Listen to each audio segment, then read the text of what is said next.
Buenas noches a todos. Estamos esperando que se terminen de sumar los últimos participantes y comenzamos con la capacitación.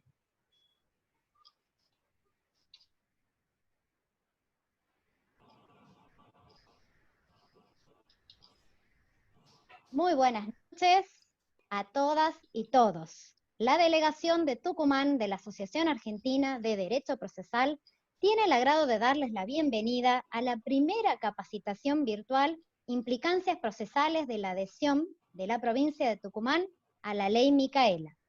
El presente evento cuenta con la participación de especialistas en materia de género y violencia contra las mujeres y se enmarca dentro de la capacitación obligatoria dispuesta por la Ley Nacional 27.499, conocida como Ley Micaela, en honor y homenaje y reconocimiento a Micaela García y su compromiso social, a la cual recientemente adhirió la provincia de Tucumán mediante Ley 9.247. Invito a María Cecilia Pérez, presidenta de la Comisión de Jóvenes Procesalistas, a dar unas palabras de bienvenida. Cecilia, te escuchamos. Hola, buenas tardes, noches a todos. Yo estoy acá y todas desde Córdoba.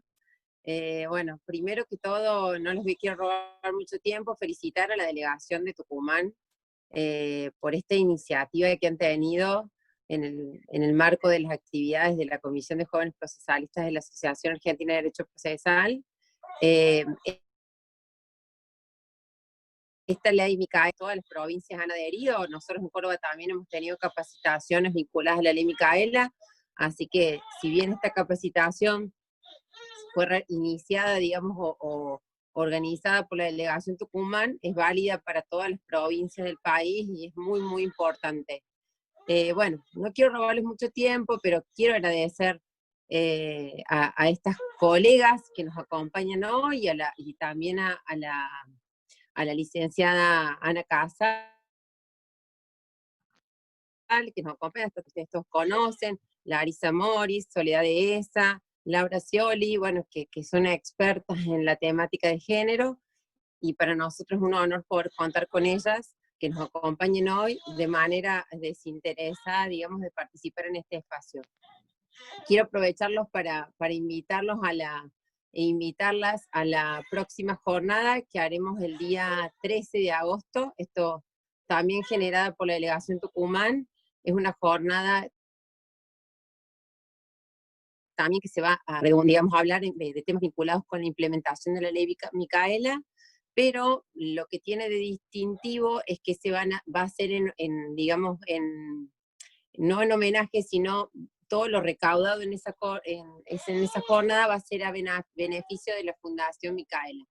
Así que, bueno, los invitamos a todas y todos a participar en esas jornadas también, que son el 13 de agosto a las 19, al 14 de agosto, perdón, jueves 14 a las 19 horas. Así que, bueno, les mando un saludo grande y voy a seguir participando. Les dejo con las doctoras y la licenciada, que va a ser una muy buena charla. Les mando un saludo grande y los dejo por la interferencia que tengo atrás de mi hijo. Un beso grande. Muchas gracias, Chau, chau. Cecilia. Sin más introducciones, cedo la palabra a Ana Casal. Ana es licenciada en Psicología por la UBA, administradora gubernamental INAP, magistra en Lenguajes Artísticos Combinados por la UNA, magíster también en Análisis de la Opinión Pública, es docente de posgrado e investigadora de la Universidad Nacional de las Artes y Artista. Integra la Red de Mujeres para la Justicia. El título de su exposición es Violencia de Género y las trampas del sentido común. Ana, te escuchamos. Bueno, muchísimas gracias. Primero quiero empezar, por supuesto, por agradecer a la Comisión de Jóvenes Procesalistas, a la Delegación Tucumán, a la Asociación Argentina de Derecho Procesal y a Andrea Abate, que fue quien me convocó, y también muy especialmente a Carolina Cano. Estoy muy emocionada de escuchar con ustedes a quienes me van a seguir en el uso de la palabra, y sobre todo estoy inmensamente feliz por la adhesión de Tucumán a la ley Micaela. Voy a hablar de un tema que realmente me preocupa, porque no pasa una semana sin que tengamos algún caso donde comprobemos los nefastos efectos de utilizar el sentido común como brújula. El sentido común es tan común como el patriarcado que respiramos. Cuando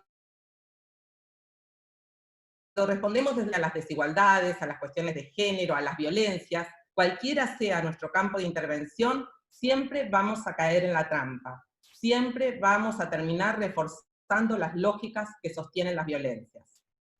Voy a tomar una definición de sentido común del diccionario de la Real Academia Española, lo que podría llamar el gran repertorio del sentido común patriarcal. Ahí se dice que el sentido común es la capacidad de entender o de juzgar de forma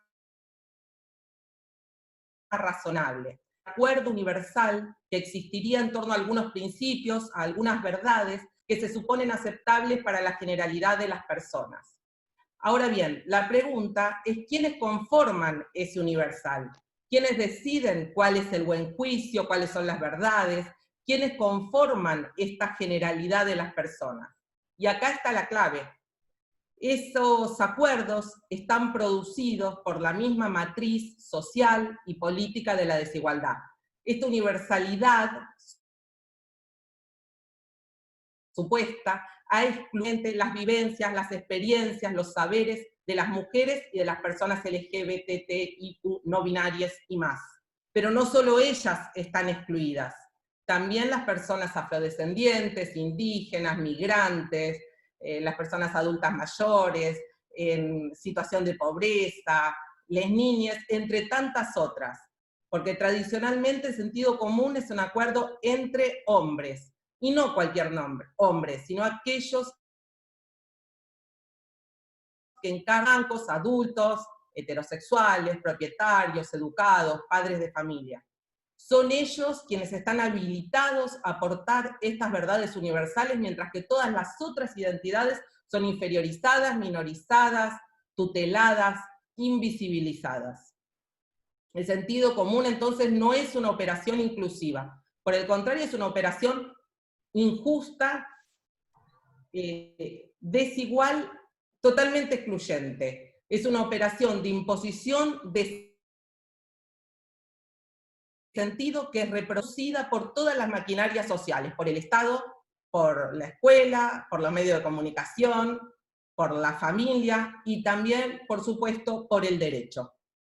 Esta operación estructura subjetividades, es decir, las maneras naturalizadas, falsamente objetivas de percibir el mundo y de actuar en él. Este mecanismo adoctrinador del patriarcado impone de forma encubierta una incorporación acrítica de esas verdades, esos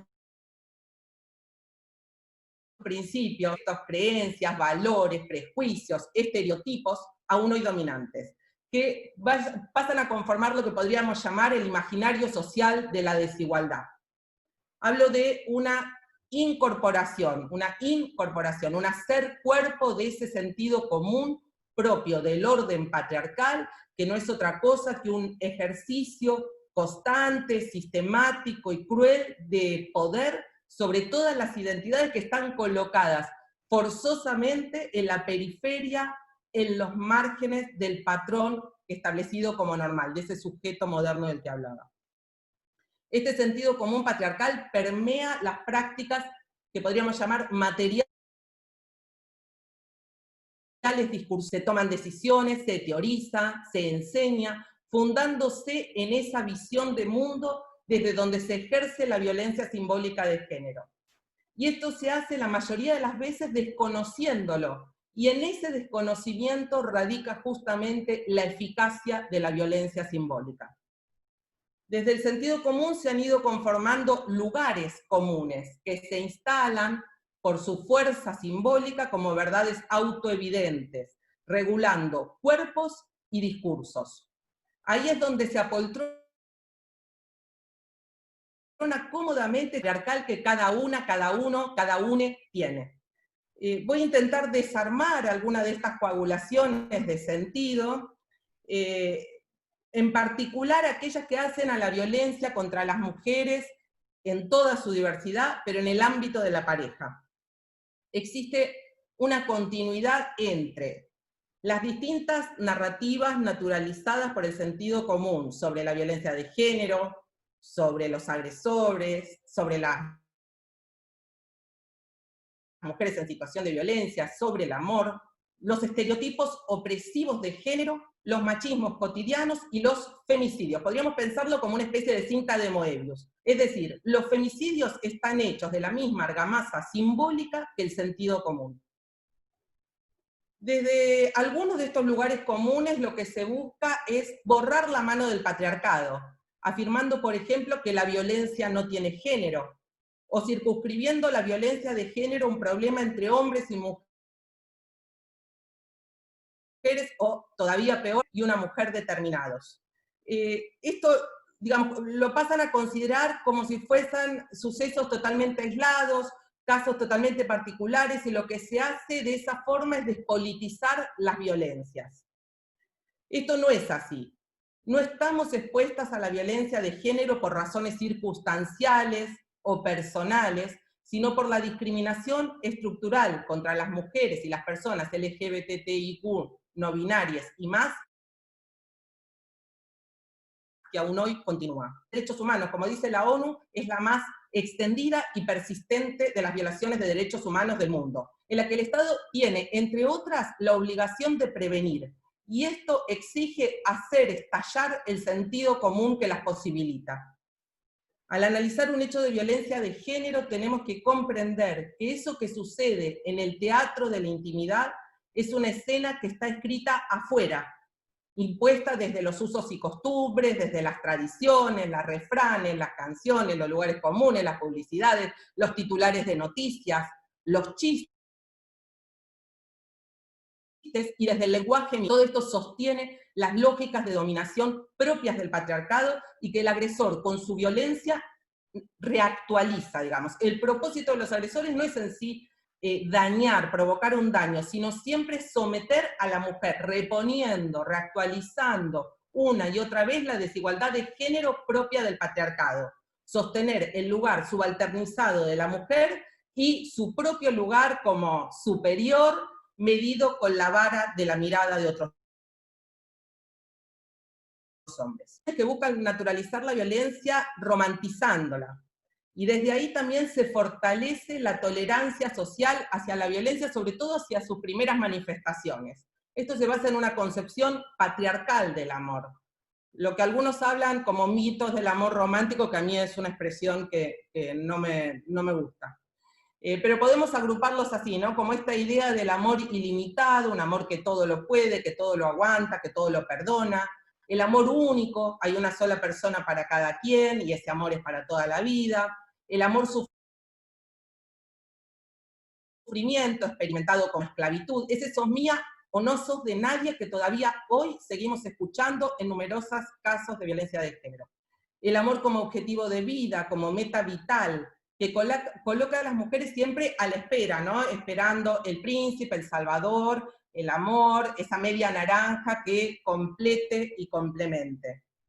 En esa misma línea están las concepciones sobre el amor maternal, planteado como un amor natural, como el más pleno de los amores. Se sigue hablando de instinto materno. Se sigue hablando de la realización de las mujeres como indisolublemente ligada a la maternidad. A pesar de todos los avances que hemos tenido, todavía estas cuestiones se siguen escuchando y, como digo, colándose también en el discurso de la justicia. Por ejemplo, al dar por supuesto que una mujer, por el hecho de ser madre, tiene que saber naturalmente actuar de determinada forma, considerada buena, y que ese saber es inherente al hecho de ser mujer. Esta narrativa sobre el amor,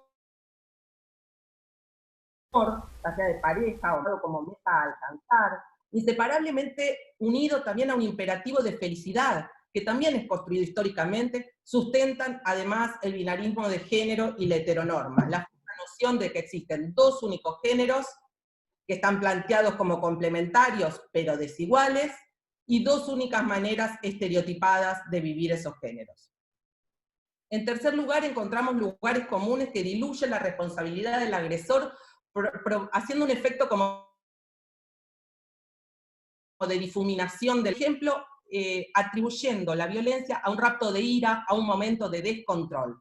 Se lo presenta como una buena persona que tuvo un momento de descontrol, ese me mandé una macana que aún hoy también escuchamos. Pero esto, digamos, no es así. Esto no es una falta de control, sino por el contrario, siempre las agresiones son parte de un sistema de dominación constante ejercido con total control sobre las mujeres. Muchas veces también se lo psicopatologiza de un loco, de un psicópata, o como escucho mucho hablar ahora, influido por todo lo New Age, de un narcisista. La violencia de género no es producto de una enfermedad del agresor, tampoco del alcohol, de las drogas, de la infancia traumática, no. No existe un perfil del agresor. Es un hombre masculino, heterosexual, un hombre común y corriente, que lo que tiene es que encarna este imperativo de desigualdad del patriarcado. Muchas veces también se tiende a ficcionar, especialmente a los femicidas, como dicen los medios de comunicación cuando hablan de monstruos. No es nuestro tema acá, pero lo quería traer porque es algo que realmente me preocupa, porque este tipo de descriptores agigantan la figura del agresor haciéndolo convocante, constituyéndolo en una figura convocante para otros agresores, mientras que a la vez desligan a los hombres del necesario trabajo de repensar su masculinidad y sus privilegios. También se diluye la red culpabilizando a las mujeres por las situaciones de violencia que viven. Por ejemplo, cuando se piensa la violencia como una reacción a un comportamiento de una mujer, a un modo de vestir, a los lugares que frecuenta, a las relaciones o a cualquier otro. O también cuando se cree que el hecho de no dejar al agresor se debe a que aceptan la violencia, a que les gusta o a que están enfermas. Esto no es así. Terminar una pareja con alguien que ejerce violencia es un proceso que lleva tiempo y seguramente en ese tiempo va a haber muchas idas y vueltas. El patrón sistemático y repetitivo de la violencia que vive la mujer, lo que llamamos el ciclo de la violencia. El hecho de que esa violencia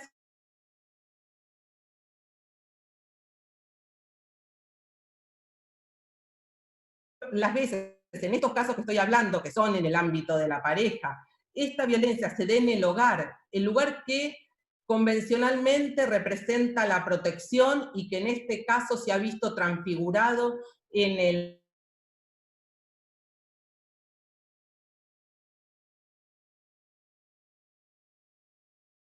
sobre la salud psicosocial de las mujeres. Efectos que, por supuesto, pueden ser todavía más graves en función del entrecruzamiento de otros factores de desigualdad, como puede ser etnia, edad, situación socioeconómica, entre tantos otros, por lo que hace falta incorporar herramientas interseccionales al análisis. Pero de manera general, podemos decir que son las mismas consecuencias de las violencias las que causan que algunas mujeres no dejen al agresor. Las mujeres que han sido aisladas de su entorno familiar, que no tienen recursos económicos, con miedo, que se sienten desesperanzadas, que son todas consecuencias de la violencia, no cuentan seguramente con los recursos económicos, sociales y psíquicos que les pueden permitir afrontar, dejar esa relación. Y además, por supuesto, esto se suman barreras institucionales que impiden que muchas veces las mujeres denuncien, ¿no? Como no saber dónde hacerlo, estar lejos del lugar donde se hace la denuncia, tener desconfianza hacia la policía o hacia la justicia, tener vergüenza de contarlo, no querer volver a pasar por el dolor de repetir esta historia, y también, sobre todo en las localidades chicas, el temor muchas veces fundado a la connivencia entre quienes reciben la denuncia y los agresores. Acá podemos hilvanar, digo yo, otro lugar común, ya que valiéndose de la idea falsa de que la mujer es débil o que no sabe lo que le conviene, alienta a pasar por sobre su autonomía y denunciar la violencia de género en contra de su voluntad. Estoy totalmente en desacuerdo con esta idea. Esto no hace otra cosa que reforzar las estrategias de producción de la desigualdad, porque lo que hace es volver a minorizar a las mujeres. es necesario apoyarlas, no hacer la denuncia por ellas. Desde el plan Senda de Justicia y Mujeres en Situación de Violencia del Consejo de la Magistratura de la Ciudad, que coordino, desarrollamos un protocolo que llamamos Primera Línea de Apoyo para que cualquier persona, sin contar con una formación específica, sepa cómo hacer para escuchar y orientar a mujeres en situación de violencia de género en el ámbito de la pareja, pero partiendo siempre, poniendo siempre en el centro el respeto por su autonomía. Otro lugar común es el que afirma la existencia de denuncias falsas, instalando así una sospecha sobre todas las denuncias. Pero en realidad, esto está demostrado por muchos estudios, la cantidad de denuncias falsas es ínfima. En España, que se hizo un estudio durante un periodo más extenso, 2009-2017, se encontró que apenas el 0,01% de las denuncias eran falsas. Entonces, ¿por qué hablar de denuncias falsas hace sentido? Esto está basado en un estereotipo que presenta a las mujeres como mentirosas, otorgando menor valor a su palabra. Las mujeres tenemos, como dijo Ana María Fernández, una frase que me encanta, una larga historia de exilios en relación con las palabras. Podemos rastrear sus orígenes hasta la Grecia clásica, hasta el siglo V a.C., donde podemos ver cómo se instaura el binarismo palabra-silencio, palabra y espacio público, político, del lado de lo masculino, valorizado, y silencio, espacio doméstico, del lado de lo femenino, subalternizado, asociado a la sumisión. Pero no es que en realidad las mujeres estuvieran calladas, sino que su palabra no tenía valor, era tomada como ruido, palabrerío, charlatanería, parloteo, o voces de animales, ladridos, chillidos, cacareos, nada que nos resulte tan lejano. De esta forma, aunque hablaran, como su palabra no tenía peso, estaban silenciadas. Estas ideas siguen formando parte del sentido común patriarcal y por lo tanto de las subjetividades. También lo vemos, por ejemplo, esto en el sistemático olvido de las voces de las mujeres, en tanto expertas en los ámbitos académicos que no están tradicionalmente asociados a lo femenino. Todos estos lugares comunes insisten desde el sentido común. Que esto funcione en la dimensión simbólica no significa que no afecte los cuerpos. Al contrario, ordena cuerpos, clasifica, normaliza lo que puede asimilar y excluye como anomalía la diferencia, transfigurándola en desigualdad. Tiene la capacidad de colarse por todos lados, en una frase, en un escrito, en un chiste dicho al pasar, en el tono de una pregunta que se le hace a una denunciante, en el comentario sobre una colega, en la propia organización familiar. Todas estas manifestaciones nada tienen de inofensivas, porque al naturalizar y minimizar la desigualdad, habilitan la violencia de género. El sentido común funciona, me gusta decir a mí, como una especie de ruido de turbinas constante. Nos acostumbramos tanto a ese sonido continuo que lo suprimimos. Pero cuando el sonido se apaga, entendemos que aquello que creíamos que era silencio no era tal. Estaba impregnado de un ruido que nos dejaba sordos. Lo mismo pasa con este sentido común. Una vez que lo desactivamos, no podemos dejar de escuchar todo lo que hasta hace apenas un momento lo pasábamos por alto. Pero desactivarlo, desarmar el sentido común patriarcal para arrebatarle esa posición de dominio sobre las subjetividades no es una tarea sencilla. Para esto lo que tenemos que hacer es destapar todos los dispositivos de adoctrinamiento del patriarcado que legitiman la desigualdad, también aquellos que hemos hecho propios.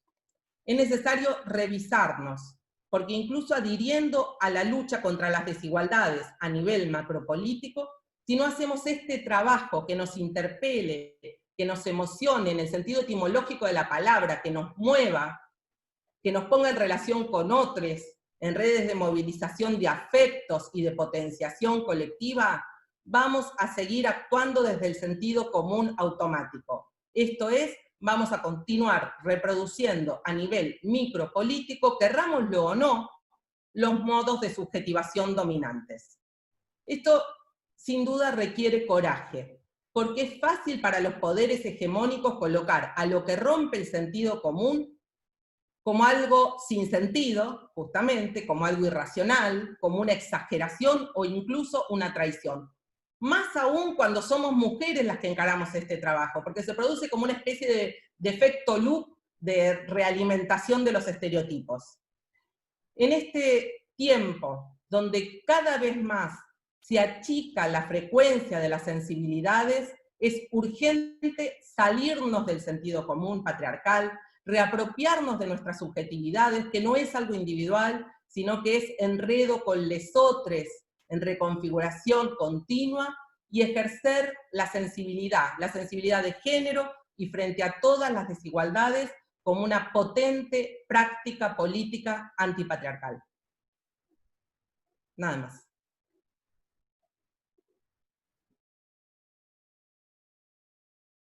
Muchas gracias, Ana, por tu esclarecedora exposición sobre las trampas del menos común de los sentidos.